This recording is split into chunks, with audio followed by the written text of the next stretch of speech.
Toujours pour rebondir sur Elroy, racontez-nous un peu comment vous l'avez rencontré, parce que c'est comme quelque chose d'assez extraordinaire.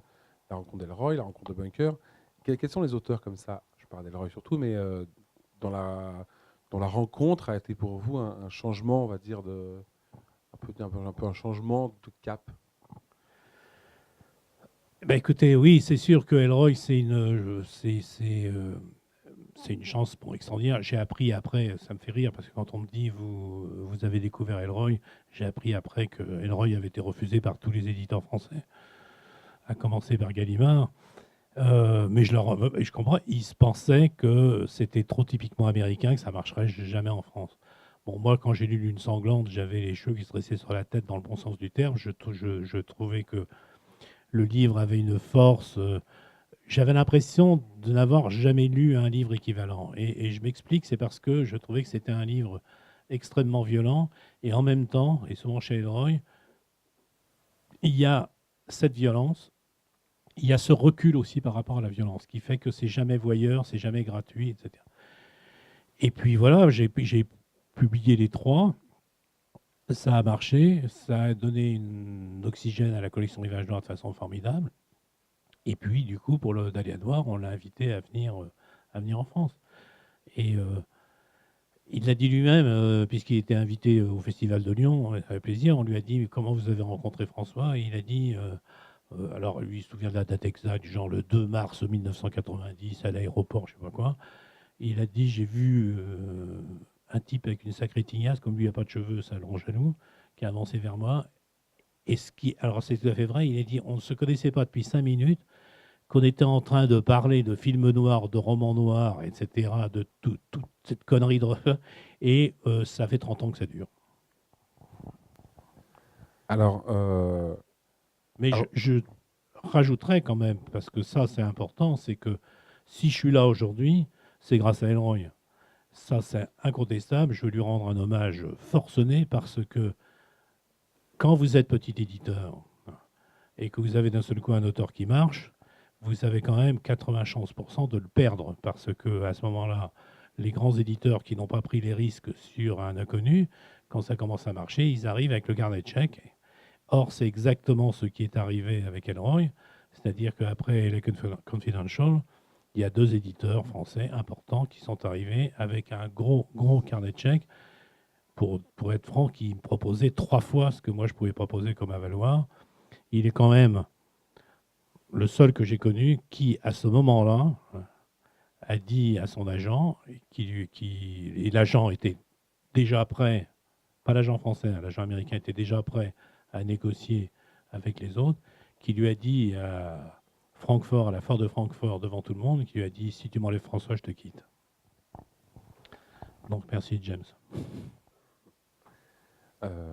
il y a un autre auteur qui a fait basculer un peu Rivage aussi dans une autre notoriété, c'est Denis Lehan. Oui. Bah, c'est les deux auteurs qui marchent le plus. Oui, alors Denis Lien, c'est pareil. Je suis assez content parce que on a publié le premier qui était un dernier vers avant la guerre, on en a vendu 2000, je crois. Et un petit peu plus du second. Et je me souviens que Jean-François Lamunière, qui dirigeait les éditions Payot Rivage, qui était le PDG, un jour il m'a dit mais écoutez, quand même, vous devriez me trouver un autre Elroy, quoi, un autre vendeur. Et je lui ai dit, devant témoin, je lui ai dit mais on l'a déjà, c'est Denis Lien. Et alors, il a éclaté de rire en disant Denis Lien, on en a vendu. Et je me suis fâché, je lui ai dit, écoutez Jean-François, je ne sais pas quand ça arrivera, je ne sais pas comment ça arrivera, mais moi je vous le dis, c'est celui-là. Et c'est arrivé. On a été aidé par le cinéma, parce que c'est sûr que Mystic River et Eastwood apporté du sien, ça peut le faire connaître, mais voilà. Et je sais pourquoi je disais ça, parce que dans Un dernier verre avant la guerre, il y a une scène qui donne d'ailleurs son titre au livre, qui est, bon, c'est une histoire un peu, je veux dire, classique, des détectives privés, des flics et tout. Il y a une scène où les deux flics sont dans un bar assez malfamé, dans un quartier assez malfamé, et il y a d'un seul coup un type qui ils se mettent à parler, et il y en a un qui dit à l'autre, on parle de police, on parle d'affaires de police, mais c'est pas la police, on fait pas un métier fixe, c'est pas ça. T'as pas remarqué, regarde autour de toi, c'est la guerre. En fait, nous sommes en guerre. Et je trouvais que toute la scène était construite, était absolument extraordinaire. Et je me disais que l'homme qui avait écrit ça avait quelque chose sous le capot. On dit vulgairement. Donc, alors, on va parler un peu de votre livre, justement, enfin, le livre d'entretien, euh, qui retrace justement toute cette carrière, toutes les anecdotes dont vous parlez, elles sont dedans. Il a été simple à faire ce livre? Oui, alors pour moi, oui. Je salue Philippe Blanchet qui a fait. C'est formidable de faire un film comme ça pour un auteur.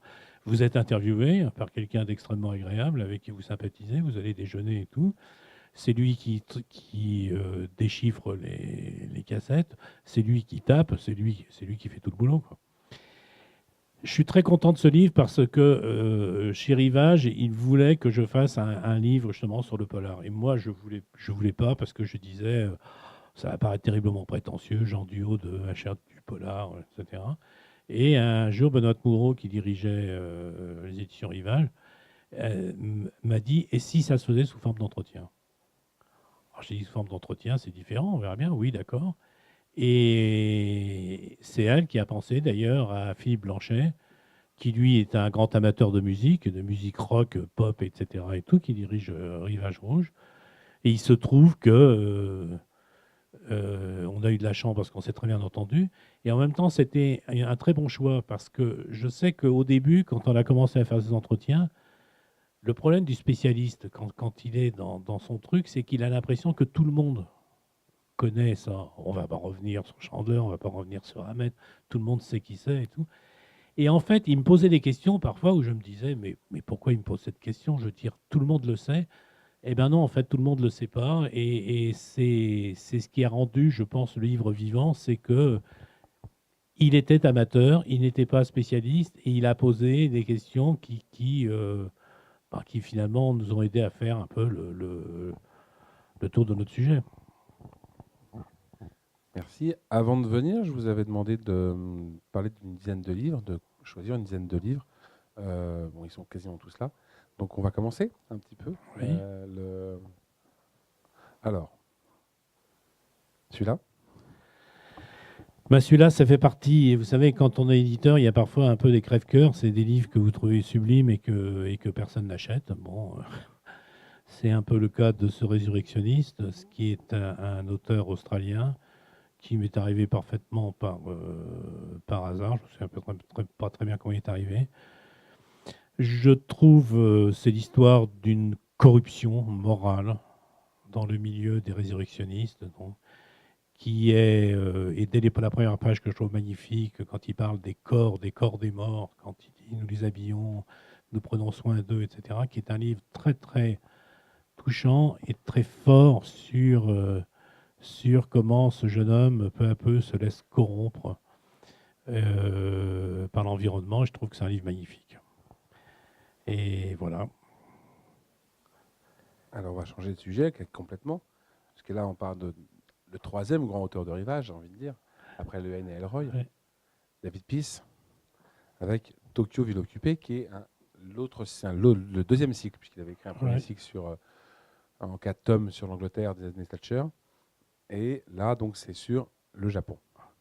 C'est sur le Japon, c'est autour d'un fait divers qui est arrivé, le cambriolage d'une banque avec attaque au gaz et avec un certain nombre de gens qui sont morts. Et ce que je trouve assez extraordinaire, c'est la façon dont il le raconte.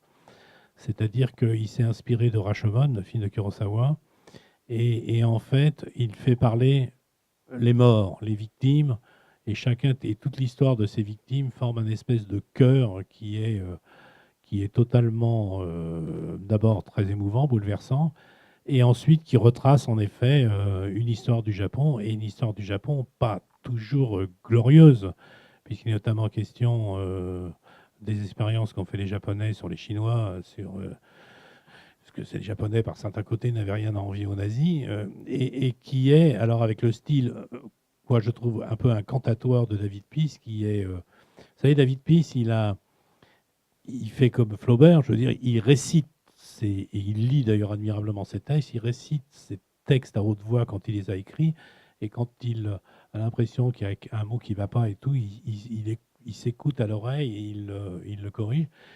Et moi, c'est en tous les cas un style que je trouve absolument éblouissant. J'adore cet auteur. Je pense que c'est un auteur important. En plus, il est magnifiquement traduit. Donc, voilà. Je pense que David Peace, alors lui, il est assez jeune, n'en est qu'à ses débuts. En ce moment, il est en train d'exploser en Angleterre avec un livre sur le football qui s'appelle Red or Dead, que nous allons publier quand même. J'ai déjà publié un parce que il n'y a que David Peace pour me faire ça. Je veux dire, il fait un livre de 700 pages sur le football. Moi, j'ai honte peut-être, mais je ne m'intéresse pas du tout au football. Mais je trouve le livre absolument incroyablement prodigieux. Et il va continuer la trilogie de Tokyo et je pense qu'il a encore beaucoup de livres en réserve. C'est une vraie découverte, lui. Alors, on va revenir sur vos premiers amours, parce que il doit être par là. David Goodis, dont on parlait tout à l'heure, ça c'est vos premiers amours. Oui, j'ai toujours adoré Goodies parce que je trouve, comment dire, il y a toujours un côté déchirant chez Goodies. C'est des mélodrames, bon, d'une certaine façon. Il a dit d'ailleurs, dans la seule, je vais dire, interview finalement qu'on connaisse de lui, c'est une lettre que m'avait donnée François Truffaut quand Tirer sur le pianiste était sorti aux États-Unis. Helen Scott, qui représentait Unifrance aux États-Unis, envoie une lettre à Truffaut, qu'on a publiée dans Polar, où elle lui dit: j'ai vu un espèce de fou qui est rentré dans mon bureau et qui s'appelle David Goodis. Il était excité comme tout. Il était excité par le film. Il disait que les sous-titres étaient pas bien, enfin, etc. Et à la fin, simplement, il lui dit cette phrase que je trouve formidable. Il lui dit: je n'écris pas des romans policiers, je n'écris pas des romans noirs, j'écris des mélodrames avec de l'action.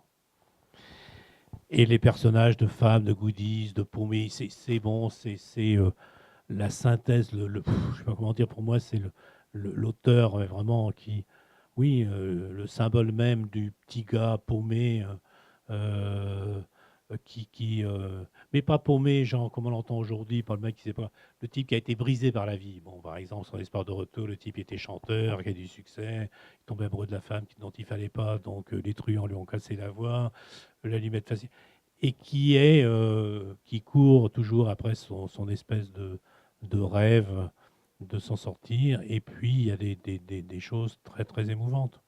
Je pense que Goodies a, en fait, dans la plupart de ses livres, la plupart de ses livres sont plus ou moins autobiographiques, et qu'il a raconté ses amours, maintenant qu'on en sait un peu plus sur lui, et ses désillusions. Et c'est pour ça que le 10e numéro de Rivage, c'est La blonde au coin de la rue, parce que je trouve La blonde au coin de la rue, qui n'est pas un roman policier, et en tous les cas, le livre le plus révélateur de David Goodis. Et quand on avait publié ce livre, je me souviens que quelqu'un avait écrit mais franchement, pourquoi est-ce qu'on va chercher des vieilleries pareilles? Or, le thème de La blonde au coin de la rue, c'est une bande de jeunes qui se retrouvent dans un bar au coin de la rue.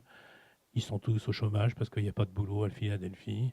Ils se demandent ce que va être leur avenir. Et il y a une blonde qui est là, dont ils tombent amoureux. C'est à peine actuel. Alors,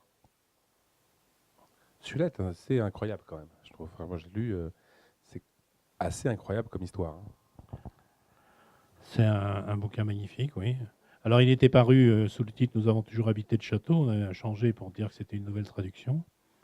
C'est Shirley Jackson, bon, qui est surtout connu pas tellement pour. C'est un livre qui est à la limite du fantastique d'ailleurs. Elle est aussi, elle a connu surtout pour des nouvelles fantastiques, la loterie notamment, et surtout pour deux romans qui sont celui-là et l'autre c'est The Haunting, dont Robert Wise a tiré un film formidable que j'aimerais bien d'avoir publié parce que c'est un livre fantastique, mais en même temps c'est traité comme une enquête. Et ça fait partie de ces livres que j'adore parce qu'ils sont justement un peu dans des zones de brume. On n'est pas en terrain solide, on n'est pas appuyé sur des certitudes. Le terrain est extrêmement mouvant. Les personnages sont étranges.